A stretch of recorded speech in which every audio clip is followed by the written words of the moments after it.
Para hablar de regulación de expresión génica, primero debemos tener en cuenta que luego de que se realice la transcripción y traducción, todo gen va a expresarse como proteína. Vamos a enlistar algunos aspectos. 1. Splicing. Es la extracción de intrones y pegado de exones para obtener ARN mensajero. Este sale del núcleo y es traducido por el ARN ribosomal en proteína. El splicing alternativo consiste en que las células selectivas, aunque tengan una copia completa del genoma, solo procesan la parte que se pueda codificar en las proteínas que necesitan para cumplir su función. 2. Las regiones 5' y 3' no se transcriben en ARN, pero tienen elementos que regulan la transcripción. 3. La acetilación modifica cadenas laterales de lisina, haciendo que se neutralicen las cargas positivas de las histonas y se libere la hebra de ADN para que el gen se transcriba, mientras que la desacetilación se da cuando el ADN con carga negativa compacta la cromatina inactivando el gen. 4. Los DCW y SNF son una familia de multiproteínas capaces de inhibir la asociación entre histonas y ADN, dejando que el ADN acceda a la transcripción. 5. Factores de transcripción como la caja Tata promueven la transcripción por polimerasas. 6. Elementos promotores cuya activación para promover un gen depende de la estimulación de los receptores o los mensajeros. 7. Silenciamiento.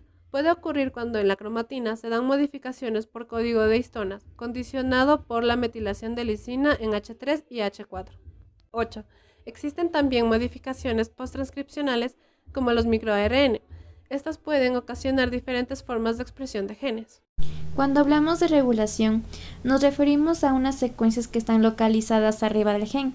Puede ser una o varias secuencias que se regulan por la fijación de proteínas. No olvidemos que se conocen como factores generales de la transcripción.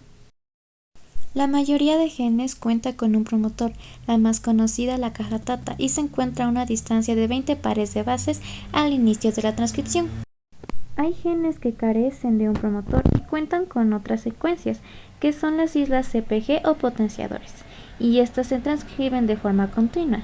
Un ejemplo es el gen glucosa 3-fosfato. Para avanzar, recordemos que la expresión depende de los factores de transcripción, y estas interactúan con el ADN y con el promotor y el surco del ADN. Ahora hablemos de las estructuras secundarias que son las más importantes. Tenemos a la primera, dominio hélice y vuelta hélice. También tenemos los dedos de zinc, que pueden ser dos tipos: la alfa hélice unida por un átomo de zinc y dos alfa hélice unidos por dos átomos de zinc. También tenemos a la hélice alza hélice, que se une por una horquilla de menor a gran tamaño. Con tan solo contar con uno de estos dominios hace que los factores de transcripción sean capaces de reconocer secuencias dentro del ADN. Síntesis. Sintetiza factores de transcripción solo cuando se requiere la transcripción, y una vez sintetizados, estos serán destruidos.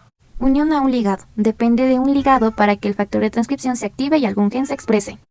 Aquí se necesita una señal extracelular, es decir, que se tiene que activar una quinasa y de esta forma fosforiza los factores de transcripción y permite la expresión de un gen.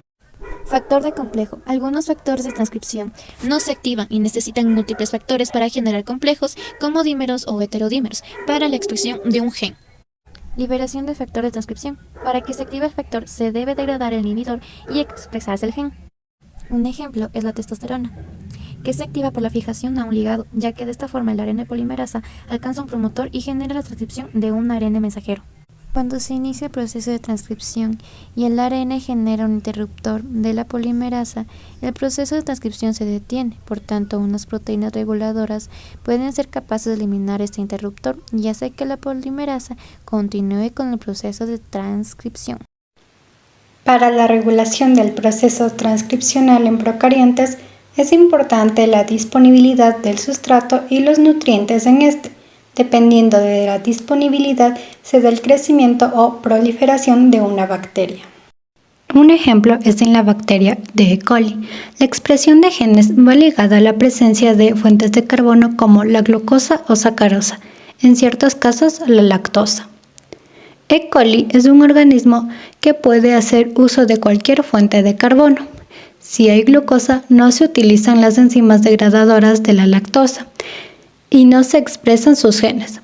Cuando la lactosa es fuente de energía, se usan sus enzimas degradadoras para expresión de genes y metabolizar el disacárido a 2 monosacáridos.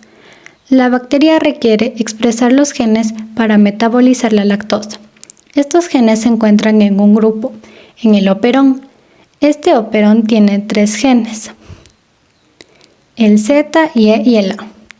A partir de esto se obtiene el ARN policistrón, el cual codifica para 3 enzimas diferentes. El gen Z codifica beta-galactosidasa, la cual se encarga de hidrolizar la lactosa. El gen Y codifica la permeasa de lactasa. Esta se encarga de incorporar la lactosa por medio de unos poros. Y el gen A es la enzima activo galactosidasa transacetilasa. Cuando termina de codificar, se dan 2 monosacáridos.